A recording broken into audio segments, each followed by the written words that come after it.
Hi there, Lindsay here, the Frugal Crafter. Today we're going to make some fancy fold cards using some really pretty designs from Debbie Moore Designs and her Steampunk Compendium Kit. Now this is a product that comes to us all the way from Europe, from Great Britain, and I found it from topflightstamps.com. They're our sponsor and you can order this kit there if you like. And what these kits are, they may be kind of new to you because they're popular over in the UK, but not so much here, is they are basically printed sheets that you can cut apart. The embellishments are there, the pattern papers are there, the ribbons are there. You just basically cut things apart. You can pop some up, do some paper toile, which is when you cut things apart and put foam tape at different like levels, so you get kind of like a three-dimensional look. And there's some really neat designs for Z folds and easel cards and different things like that that you might not think of on your own, or if you're in kind of like a card making rut, or maybe you just want an easy craft like I did. I just wanted to sit upstairs at my table where it was nice and warm and make some cards. So this kit really has everything you need, including envelopes. Now these make square cards, which is also a thing that's very popular over in the UK, but they're kind of fun too because you just, changing your perspective, changing the orientation of how you usually work can really spark some creativity. Keep in mind you have to put an extra stamp on those square cards. I think it takes like an extra 12 cents. I just put an extra postcard stamp on there and that usually does the trick. I'm using my paper trimmer, my Caterpillar, to cut this out, or Cutterpede. I'm not sure what this one's called. It's one of the two from EK Success, and I like this because I can cut a little more accurately on one of these little rotary cutters than I can with my my guillotine trimmer upstairs that I have down in my basement craft room. And so basically you just want to go and cut out all the pieces for your Z-fold card. Now I decided I would start with this one because it's kind of unique and it's got some kind of like shadow box elements to it that I thought were really fun. So basically you're just going to go cut out all of the different portions of this kit, and when you're done you're going to have something that looks kind of like this. If you have any pieces that you don't use, that's alright, you can save them for another project. Now here's what I want to warn you: don't press too hard when you score this. These have a nice slick glossy card. You could probably fold it without scoring it actually, but just don't press too hard. I cracked the paper because I was a little too overzealous with my scoring, but I ended up fixing that by just kind of rubbing over with my bone folder and then inking the edges of everything. Plus I find, because I'm not that great of a hand cutter outer person, I like to go over everything with an ink pad anyway just to make it look neater. Now there's directions on this card kit that tells you where to score and how to put things together, and there are little dashed lines that show you where to score, and that's another reason I like to hit it with the ink pad, just to cover those up. So you don't see it once it's together. You don't see any of those score lines, but I like to have that, you know, just in case it does show up. And here you can see I am getting rid of those white edges. So it just gives it a little bit more of a handmade look, because you are, you know, everyone can have this kit and come up with pretty much the same card. So doing stuff like this just gives you a little extra homemade feel to it, and lets you put a little bit more of your style on it. You can also use embellishments from your stash and other things like that. And plus you can arrange the elements however you want them. So you do get quite a variety of possibilities, even though you're working from essentially a kit. The only thing this kit doesn't come with would be your adhesive, your tape or your glue, whatever you like to use. And of course your basic crafting tools such as scissors and paper trimmers and whatnot. So it really is a nice all-around kit if you want something to kind of sit down, putter with, not have to, you know, reinvent the wheel. It's a fun project to do. Now it tells you on the sheet that you cut apart, it tells you where to put your glue and where to fold everything like I showed you earlier. So I'm just putting some glue on the ends here, and I probably don't need quite so much, but I just wanted to make sure that if this thing gets folded and opened a lot and through the mail and everything, I just wanted to make sure that it was going to be nice and secure, because these cards all are going to fold flat and fit in an envelope or an envelope box. I do get a little chunky with my embellishments on some of the St. Patrick's Day cards, but this is all going to fold up, and so I like to make sure things are really secure if you do have interactive moving parts, because I don't want to send somebody an activity. I don't want it to fall apart in the mail and have somebody open it up and have like a bazillion pieces and be like, what is this? You know, oh, I sent you a card, do-it-yourself card. You can put it together. And the neat thing about these little people, it reminds me so much of paper dolls. There's like I thought they were little stands, but really those are glue tabs. So you put the lady in first, and she fits right in this little box, and then the fella goes in front, and you just kind of line the tabs up. It's like perfectly spaced, and I just love how you get this kind of like shadow box diorama effect. So I'm definitely gonna use what I learned in making this card to make some other cards using other supplies, because look at that, it all folds square and it's gonna fit in an envelope. I love that three-dimensional look. And then just go ahead and add in any of your embellishments that came in the kit. I inked the edges of everything, as I mentioned before, and I also, as I'm putting stuff down, before I glue it, I close the card again just to make sure that nothing's going to spill off the edge and get caught or bent in an envelope, so kind of keep that in mind as you go. Now, the only thing I haven't done yet is I've got to adhere that blimp in the background, and what I did was I put flat adhesive near the edge, and I put foam, you can see it there, towards the front of the blimp to make it look like it's kind of coming out towards the people there. I just wanted to give it a little bit more dimension, and I think that looks really fantastic, and it was a lot of fun to make. The next cards we're going to make are easel cards. Now this is a twisted easel card, and the next one I'm going to show you is a traditional easel card, and I'm going to show you how to make both of them today, and they're very easy to adapt no matter what card size you like to make.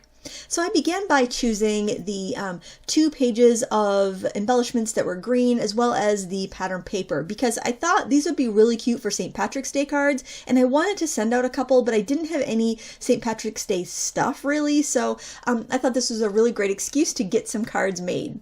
I'm going ahead and just trimming out the embellishments that I'm going to use for these 2 cards, and I'm going to leave the rest of the card sheet intact. That way it'll be easier for me to find everything when I'm done. This time when I ink the edges, not only am I going to use that brown, but I'm also going to use some greens, a couple shades of green ink, a kind of like a hunter green and like an olive green, and that's just going to, again, make my edges look a little neater, but also boost up that green so it really looks like a nice St. Patrick's Day themed card. I think it's nice to send cards. I love old Victorian postcards. They used to send them for every holiday, it seemed like, and I love the old St. Patrick's Day Victorian cards, and these steampunk designs remind me of that. So once you have everything cut out, you can set that aside, and now we're going to score our card bases. So this is a 6" by 12" piece of cardstock that came in the kit, and it's already scored at 6 inches, and I'm scoring it at 3 inches. So no matter what card size you have, if you score it between the fold and the front edge, right in the middle, you're going to have an easel card base. For the twisted easel, I'm going diagonally from the corner at the edge of the card up to the fold in the middle of the card. Okay, so you just have a diagonal line there. And since my mini scoreboard wasn't big enough to do that, I did it on my paper trimmer. So I probably could have just folded it as well, but I don't like to have a messy crease on my cards. So you do whatever you like to do. If you use a bone folder to go over it, even if the crease is messy, that should smooth it right out. And here you can see the base of the easel card. Now I'm going to trim down the 2 green pattern papers, so I have at least a 6 by 6 piece of each, and then I actually went ahead and trimmed the bottom panels down to like 5.5 by 5.5 because I thought it didn't look it looked better having a little bit of a border around it. But I like to do all my trimming right off the bat if I can, because then I can get my paper trimmer out of the way, since I'm just working on my small upstairs desk that I like to use in the winter when it's cold outside, basically. And don't forget to ink your edges, because that will really add a lot to your project, especially a project where you're kind of taking printouts and you're not printouts, but pre-printed designs. It does add a lot of like hand spun and homemade charm to it. You don't want it to look like you bought it at the store. You want it to look handmade. And now I'm just taking some of the scraps and adhering them to the front part of the easel, because that's a part you're going to see. Periodically, it's a good idea to shut your card and make sure nothing is spilling over the edge as you're working too. That way you know it's going to mail fine in your envelope. This kit came with some twine, just some basic jute twine, which I thought would be pretty to add a little texture to this card. I did like that printed ribbon. That added some visual texture, but the twine actually adds physical texture, which is nice. And I'm using some foam tape to pop up my, I call him a leprechaun. I thought he looked like a leprechaun, and it was great for St. Patrick's Day. I used that to pop him up. And notice how I'm closing the card to make sure that he's not going to poke above or out from an edge, and he'll close up good. And then I'm going to glue some buttons down, and the button will be the stopper for the easel. That way, when somebody has this on display, they could just set it up on their mantle, and that button will keep it from sliding shut on them. So it just gives like a little bit of a prop there.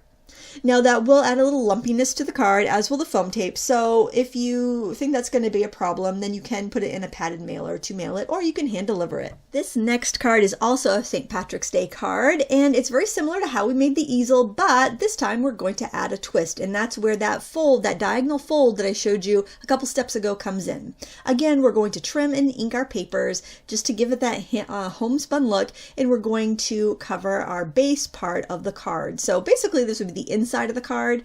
When you're decorating your easel, that's that bottom panel, just like we did in the other one. Now you can see how this one is going to prop up. It's going to be at an angle. So what I did was I figured out where I wanted my main piece to be, and then I traced it on the back of the card. This way I can trim off this pointy part. Now you don't have to, but I think it looks so much better if you can kind of get rid of that excess there up in the corner. And then I went ahead and covered that triangle with my pattern paper and just trimmed it off using an X-Acto knife and my mat. I basically just wanted to have a little backing paper, just like I did on the leprechaun with a rectangle. I just wanted to have that backing paper behind the focal element that I'm going to put on this card. Next, I added adhesive to the portion of this focal panel that's going to be attached to the pattern paper. Okay, because remember, this has to fold up in the mail, and I don't want it to stay shut. When it's on display, it's going to be folded up like that. So that's why you only want adhesive on the bottom part of that panel. So I keep checking it both ways to make sure I'm not going to stick it shut, and to make sure that everything is going to look nice and open smoothly.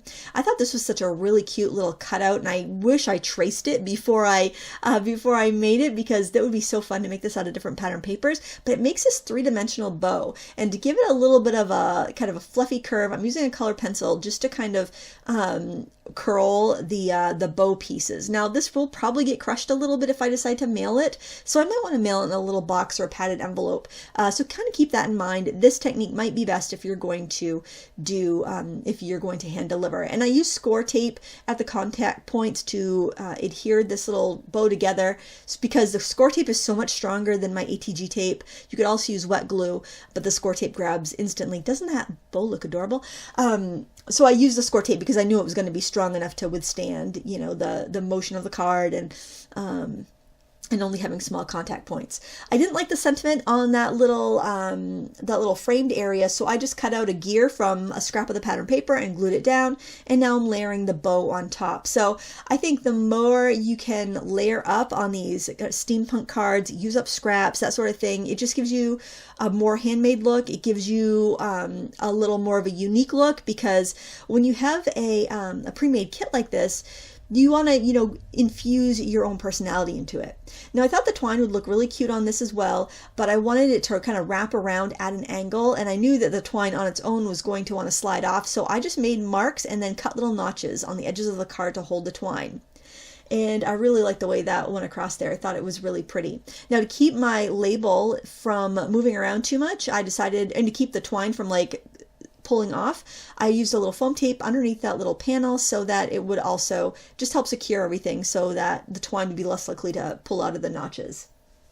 Don't be afraid to customize anything that comes in your kit. I wanted my buttons to be green, so I used an alcohol pen to color my buttons green and to also color the twine. So what you can do is you can just very carefully color the twine after it's on your card, and you can actually slide a piece of paper under there so that you don't get it on your card by accident. Luckily, twine's pretty three-dimensional, so you can color it pretty easily without doing that.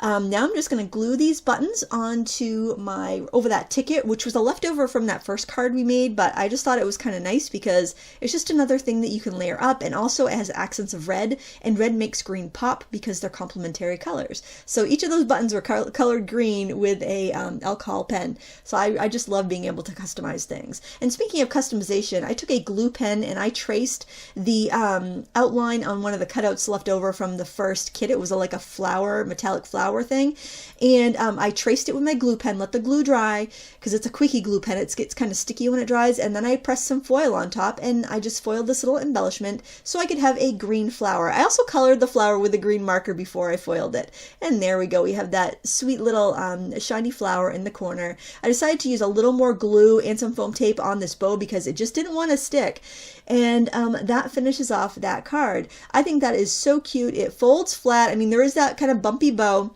but you could definitely hand deliver it in an envelope or mail it in a padded mailer or a little box. I think original cards like this are so nice, and people tend to display them on their mantle and enjoy them for longer than just your typical card. I hope you enjoyed this project today, and if you want to find this kit, you can find it from our sponsor, topflightstamps.com. They find all this cool stuff all over the globe and bring it back to crafters in America, so give it a look if you're looking for some new, different card making supplies. I want to thank you so much for watching. Please give me a thumbs up before you go. Until next time, happy crafting!